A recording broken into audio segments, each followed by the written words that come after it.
Hello, friends. Are you watching this alone or with someone? Tell me in the comments. You ever stand in a room full of people clapping for you, and suddenly, in the middle of the noise, you realize the applause was never really yours to begin with? Like the moment was borrowed. Or worse, stolen right out from under you.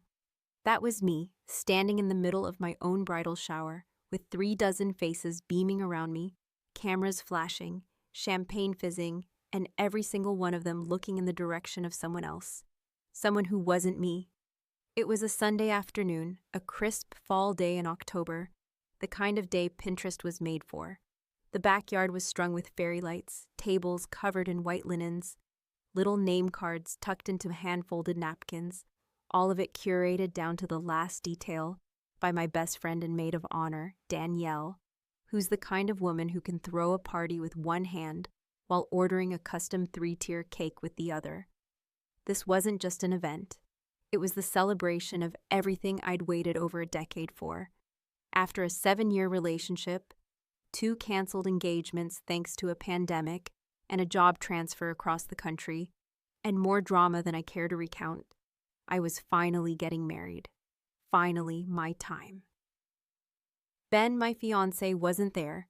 Just the girls, my mom, his mom, my sisters, a few cousins, co-workers, and a collection of friends I've gathered like family over the years. It was intimate, warm, just how I wanted it. Until it wasn't.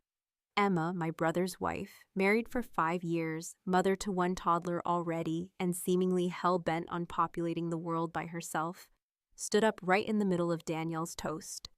I'd just taken a bite of a strawberry tart, grinning because Danielle was in the middle of a funny story about Ben's failed proposal attempt at a baseball game, when Emma raised her glass and said, "Sorry to interrupt, but I just can't keep this in anymore."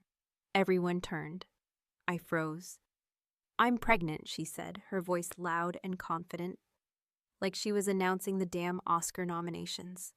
"And I just found out yesterday." The crowd gasped. Applause broke out. My mother stood and clapped. Danielle blinked at me, her lips parted, stunned. But I already knew. I knew this wasn't spontaneous. I knew this wasn't too exciting to keep in. This was calculated. Emma strutted over, grinning, rubbing her stomach like there was already something to show, and said loud enough for only me and Danielle to hear, "Now there's something people actually care about." I didn't say a word. I didn't flinch. I didn't let a single expression cross my face. What was I supposed to do? Yell at a pregnant woman? Tell her to sit her glowing ass down and let someone else have a sliver of attention for once in her life? No, that would have made me the villain. I just smiled and toasted her like everyone else, though I felt my teeth grinding the entire time. Danielle leaned in close a few minutes later while people crowded around Emma, already asking about names and cravings and due dates, and whispered, "That wasn't just selfish, that was an ambush." I nodded but said nothing. There were too many ears. Because here's the thing most people don't get about me. I'm not loud, I'm not dramatic. I don't throw drinks or scream in parking lots. But I remember. I listen. And when someone crosses a line, I didn't even draw yet. I don't erase it. I drag it across their front lawn. I went home that night and didn't sleep. Ben was out with friends, some half-planned bachelor thing that involved cigars and too much whiskey, so I was alone in our townhouse, curled on the couch with a blanket I didn't need, and a plate of untouched leftovers. I scrolled through the pictures already posted online. Not of me, not of the table settings or the cake or the champagne tower, but of Emma, hands on her stomach, surrounded by people who had come to celebrate me. And maybe this is where you'll say, "So what? It's a baby, people get excited, let her have her moment." Sure, maybe if this wasn't the 5th time she'd hijacked a family event. She announced her first pregnancy at my college graduation, told the family about their new house during Ben's birthday. Hell, she even brought her ultrasound printout to Thanksgiving one year, just in case the conversation got boring. But this wasn't just another family event. This was mine. One I had waited for through years of sacrifices, therapy, long-distance calls, and an engagement ring I wasn't sure would ever leave its box. She knew that. And she did it anyway. I didn't talk to Emma after that day, didn't text her, didn't call, didn't congratulate her when she posted her first bump photo with the caption, "Growing our little miracle." I said nothing, and I kept saying nothing, even as my mom called and told me, "You should check in on her, she's going through a lot." What was I going through then? Nothing that mattered, apparently. I went about my planning, quietly, changed vendors, rethought my color palette. Ben noticed I was more withdrawn, but when he asked if something was wrong, I smiled and said I was tired, which was true, just not in the way he thought. And I started watching, listening, filing away details. Because when someone tells you to your face that your life's biggest moment isn't worth people's attention, they're not just being cruel. They're daring you to respond. And I would, just not yet. Not loudly, not in the way she'd expect. Not until the moment was perfect. And it was coming. When I told Ben what had happened at the shower, how Emma had stood up in the middle of Danielle's carefully written speech, interrupted it with the kind of dramatic flair you usually reserve for reality TV finales, and announced her pregnancy to a room full of people who were there, ostensibly, to celebrate me, I didn't expect him to explode in rage or vow vengeance on my behalf, but I thought, maybe, just maybe, I'd get a raised eyebrow, a muttered, "What the hell?" Or at least some indication that he understood why I couldn't stop replaying that moment in my head, like a looped video I couldn't delete. Instead, he gave me that weary, too patient look, the one he saves for slow drivers or people who complain loudly in restaurants, and said, "She's just excited. Don't make it a thing." I didn't make it a thing. She did. But there I was again, the bride-to-be turned background character, now playing the role of overreacting sister-in-law in the family's latest Emma-centric saga. My mom, of course, doubled down on the damage control, saying things like, "It's not a competition," and "babies change everything," with the kind of cheery martyrdom only a mother who's completely abandoned the concept of boundaries can summon. She suggested, no, insisted, that I be the bigger person, which in our family is code for be the quieter woman, the one who doesn't fight back, who swallows her pride like it's communion, and learns to smile through the taste of betrayal. It wasn't the first time I'd been told to let Emma have her moment. Hell, it wasn't even the fifth. It had become a family ritual at this point. Emma seizes the spotlight with all the tact of a wrecking ball, and I'm left standing in the dust, expected to smile and pretend it's confetti. But this time felt different. Maybe it was the deliberate tone in her voice, that smug whisper of, "Now there's something people actually care about." Like she wasn't just trying to celebrate her pregnancy, but actively diminish my own happiness. Or maybe it was the way everyone played along, like they were relieved to shift their attention elsewhere, like my joy was too complicated, too delayed, too unremarkable to hold their interest for long. Danielle, of course, was furious on my behalf. She called it a premeditated emotional mugging, which sounded dramatic until I realized it was exactly what had happened. She urged me to confront Emma, to say something, to draw the damn line once and for all. But I didn't. Not because I didn't want to, I absolutely did, but because I knew that a direct confrontation would only give Emma more ammunition to twist the narrative. She'd cry, she'd pout, she'd pull out the hormonal victim card faster than you could say prenatal vitamins. And somehow, I'd be the villain again. So I went silent, outwardly calm, inwardly coiled, and I started to listen more carefully, to family group chats, to passing comments, to little whispers between relatives who thought I wasn't paying attention. I learned that Emma and Jake were planning a gender reveal party in March, time to fall right in the sweet spot of her second trimester, when the bump would be big enough to show off, but small enough not to overshadow her wardrobe. She'd already picked the venue, a vineyard just outside of town, and was talking about having custom cookies, a smoke cannon, and a string quartet. A quartet. For a gender reveal. I tucked the date away like a dagger between my ribs and kept planning my wedding with the same meticulous energy I'd started with. Only now I wasn't just planning a celebration. I was plotting a quiet, undeniable reclamation of what was mine. The original wedding date was set for mid-April, but after the shower debacle, I decided to move it. I didn't tell anyone at first, not even Ben. I just started looking at venues again, pretending there had been a scheduling issue, a vendor conflict, anything to justify the change that wouldn't spark suspicion. The truth was, I didn't want another moment stolen from me. I wanted a reset, a reroute, a strategic takedown dressed up as bridal spontaneity. When I finally told Ben, I framed it as a romantic idea. Wouldn't it be amazing, I said, sitting beside him with a wedding magazine open to a page showing golden hour photos beneath a canopy of string lights, to have the wedding earlier in the spring, when the trees are blooming and everything's fresh? He blinked, surprised, but nodded. He's not one to argue over flowers and weather. He said it sounded beautiful. He didn't ask why I had already called the new venue and booked it.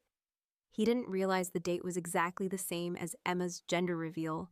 He wouldn't know that for weeks. And me, I didn't feel guilty. I didn't feel cruel. I felt for the first time in a long while, powerful. Because revenge doesn't have to be loud. It doesn't have to be messy. Sometimes it's just a quiet switch of dates, a little envelope arriving in the mail with gold lettering and a new RSVP card, and a bride standing in the middle of her own damn moment, daring the world to look away this time. I wasn't about to scream or throw fits or turn this into some public war. I was going to win the way Emma never could, by making her irrelevant. And she was going to feel it, all of it. The invitations went out on a Thursday morning, embossed with gold foil and wrapped in cream silk ribbon that felt indulgent under the fingertips. Each one addressed in my own cursive handwriting that took me hours to perfect. Because if I was going to take back my moment, I was going to do it with grace, with poise, and with a touch of elegance that would make any act of retaliation feel like high art, rather than petty spite. I stood at the post office with a stack so heavy I had to set it down twice before reaching the counter, and as I watched the clerk weigh each one and slap postage on them with mechanical indifference, I felt a strange kind of satisfaction blooming quietly beneath my ribs, a muted exhale of control, of reclaiming a piece of my life that had felt increasingly like an afterthought to everyone else. Ben still didn't know the real reason for the new date. I'd told him very calmly and without a trace of irony that the venue change was due to the original location double booking a corporate retreat, and that the new place, a rustic estate with rolling green hills, a vineyard nearby, and a converted barn with chandeliers hanging from the beams, was somehow even better, more us, more personal, more romantic. He didn't question it. Ben wasn't a man who overanalyzed things.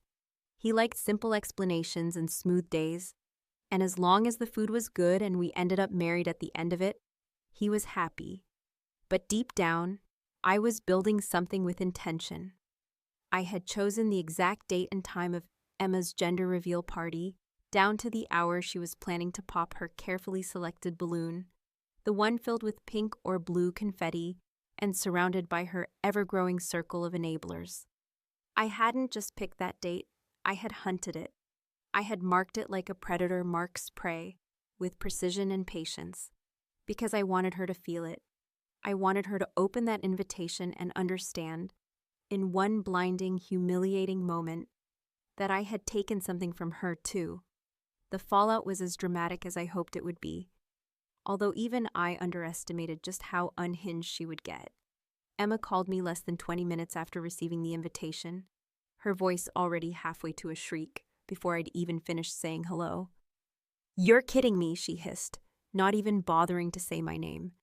"You're getting married the same day as our gender reveal? Are you insane? That's our day. You knew. You knew." I didn't raise my voice. I didn't gloat. I didn't need to. "I did know," I said calmly, almost kindly. "And I figured since you made such a splash at my bridal shower, it was only fair I give people a reason to actually celebrate something important."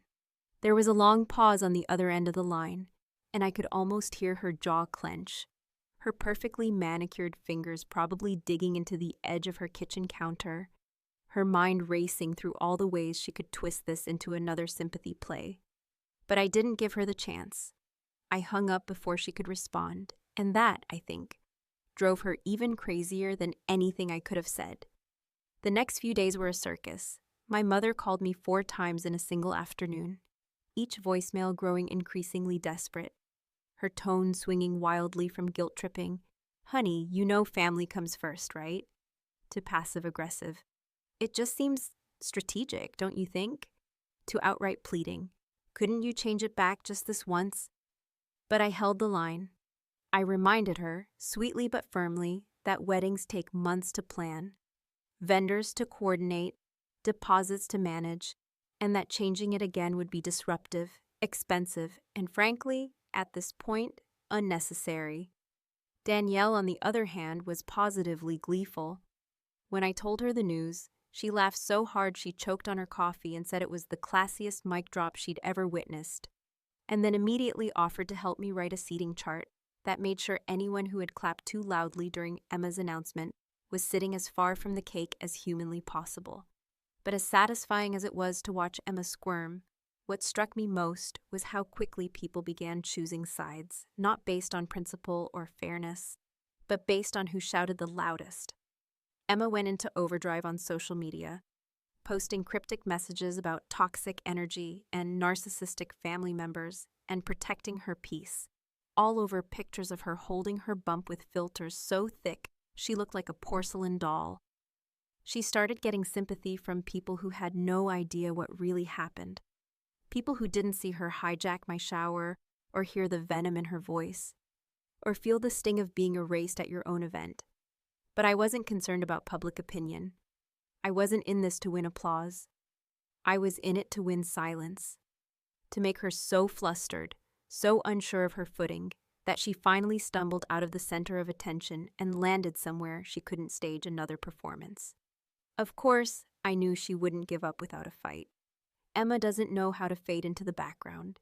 She thrives on control, on manipulation dressed up as emotion, on twisting people's expectations until they forget what the original celebration was even about.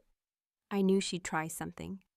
And that suspicion was confirmed when Danielle sent me a text late one night, a screenshot of a group chat she was still part of because Emma, in all her arrogance, never considered Danielle might be loyal to me above all else. "She's planning something," Danielle wrote. "She's already talked to her cousin about crashing the wedding. Be ready." And I was, because this wasn't just a wedding anymore. This was war. Only one of us would walk away with the spotlight. And I had no intention of losing again. There's a moment during every wedding where time slows down, not the part with the vows or the walk down the aisle or even the first kiss, which everyone pretends is the apex of romance, but is usually just two people trying not to trip over nerves, but a quieter, more suspended second that arrives unannounced. When the chaos of planning fades, the logistics melt into the background, and you're suddenly aware, in a bone-deep kind of way, that everyone is exactly where they're supposed to be, and you, just for this small stretch of time, are the center of it all. And when that moment came for me, when I looked around the reception, my dress brushing the polished wood floor beneath strings of golden lights, candles flickering like stars on every table, and music drifting lazily through the air, while the people I loved raised glasses in my name, I let myself believe, even if only for a heartbeat, that nothing and no one could take it away from me this time. The day had gone off like a dream, and not the Pinterest kind of dream that collapses the second humidity hits your hair, but the kind of dream that feels unnervingly real, almost cinematic, where everything looks better than you imagined, and every worry you'd carried for months suddenly feels absurd. Ben had looked at me during our first look as if he couldn't quite breathe, and for a moment I forgot every petty thought, every carefully plotted revenge, and let myself fall fully into the warmth of what we were building together. Guests had arrived on time, the food was perfect, the wine flowed generously, and even my mother, who'd given me the cold shoulder ever since the date announcement, wore a smile that didn't look completely fake. But like all perfect moments, this one had a tremor underneath it, a hum in the background that signaled something was coming. I could feel it long before I saw it, the way you feel a storm before it breaks through the clouds. Danielle had been watching the room like a hawk all evening, which I appreciated more than I ever told her, because I knew if anything went sideways, she'd be the first to intercept it. Still, even she wasn't fast enough to stop what came next. It happened during the reception, just after the cake cutting. I was mid-laugh, holding a glass of champagne in one hand and Ben's hand in the other, when a server wheeled out a large, ornately decorated cake that no one had ordered. It was covered in pale pink and blue frosting, with tiny gold stars and the words he or she scrawled in glittering cursive across the top. My breath caught. I didn't move. No one clapped. No one cheered. There was a murmur of confusion, a few awkward chuckles, and then, before I could even register it fully, Emma appeared from the crowd like a magician emerging from smoke, her bump now unmistakable in a tight lilac dress, smiling like this was her big entrance in a Broadway production. "Since we're all here," she began, her voice ringing through the sound system like a discordant bell, "I figured, why not share the joy with everyone?" She walked up to the mic as if it belonged to her, took a deep breath and gestured for the waiter to bring over the balloon. It was massive, easily the size of a yoga ball, filled with something opaque, its surface sparkling with the same gold flecks that covered the cake. The room fell into stunned silence. I didn't speak. Neither did Ben. Even the DJ looked frozen, his hands hovering above the controls, unsure whether to cut the mic or let this twisted performance run its course. Emma placed a hand dramatically over her stomach and smiled. "We're so excited to find out today," she said, her voice trembling with false humility, "what kind of little blessing we'll be bringing into the world." Then, just as she reached for the pin taped to the balloon string, I stepped forward, not fast, not angry, but with a kind of calculated calm that only someone who's seen this game played too many times can manage. "Emma," I said, my voice level, amplified just enough by the mic to carry across the room, "you're absolutely right. Since everyone's already here, and since you love surprises so much, I thought I'd prepare one of my own." She paused, hands still in the air, confused, blinking rapidly. Behind her, the balloon swayed slightly, the gold flecks catching the light. I nodded to the DJ, who switched the music off completely, and then to the projector screen, which flickered to life behind the sweetheart table. The crowd turned. Emma turned. And on the screen began playing a short video, a compilation of clips Danielle had secretly recorded during Emma's baby shower a few weeks prior. In the footage, Emma was caught on camera laughing, wineglass in hand, despite being strictly sober, mocking our family, rolling her eyes about how Natalie's wedding will be so boring, I might as well live stream the birth just to get people's attention, and joking with her cousin about how she hoped I'd trip walking down the aisle just to keep things interesting. The silence in the room turned brittle. A few people gasped. My aunt covered her mouth. My father looked away. Emma stood there blinking, suddenly pale, her mouth slightly open but with no words coming out.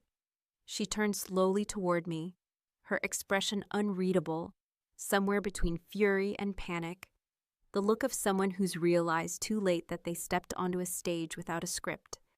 I walked back to my seat without another word. The video ended, the lights returned, the music resumed. Emma left 10 minutes later without saying goodbye to anyone. Ben didn't say much in the car ride home. I could feel his gaze flicker toward me once or twice, but he kept his hands on the wheel, his knuckles white, jaw tight. Finally, he asked, "Was that really necessary?" I looked out the window for a long time before answering, watching the streetlights blur past in golden streaks. "Yes," I said, not because I needed to justify myself, but because I had finally told the truth. And deep down, I think he knew it too. Because sometimes, silence isn't noble. Sometimes, grace is just another way of staying invisible. And I had no intention of disappearing ever again. The aftermath wasn't dramatic in the way people might expect. There were no shouting matches in living rooms, no impromptu interventions over dinner, no grand apologies or stormouts or plates smashed in family kitchens. What came instead was worse, in its own quiet, unspoken way, a slow unraveling of ties that had already been fraying for years, now left with nothing to hold them together but the brittle remnants of forced holiday smiles and years of accumulated resentment that had never been properly aired. Emma didn't speak to me after the wedding. She didn't reach out, didn't send a passive-aggressive message through my mother, didn't even comment on the photos I posted. Photos where she was notably absent, her little stunt erased not by cropping, but by omission, like a bad dream you force yourself to forget before it becomes permanent. What followed in the weeks after was a strange kind of stillness. It wasn't peace. Peace implies resolution, some earned quiet after the storm, but a hollow calm that came from people tiptoeing around conversations they didn't want to have. My mother, who had always acted as the unofficial family liaison, suddenly found herself caught between two daughters-in-law, both of whom had made their positions perfectly clear. Emma, self-righteous and pregnant, clinging to her narrative of victimhood, and me, unapologetic and exhausted, unwilling to pretend any longer that the family harmony was anything more than a performance for the sake of appearances. Every call with her now began with an exhale, as though she were bracing herself for disappointment, followed by cautious questions that danced around the real issues like they were landmines. Have you thought about reaching out to her? Or maybe once the baby's born, things will feel different, as if new life magically mends old wounds. Ben, for his part, didn't understand how something so personal could become such a public confrontation. How a wedding, our wedding, could have turned into a battlefield for a decade's worth of emotional debts, finally being called in. He didn't say it in those words, of course. Ben never said things that bluntly. Instead, he asked gentle questions in the quiet moments between us, always when it was too late at night for real honesty and too early for defensiveness. "Do you feel better now?"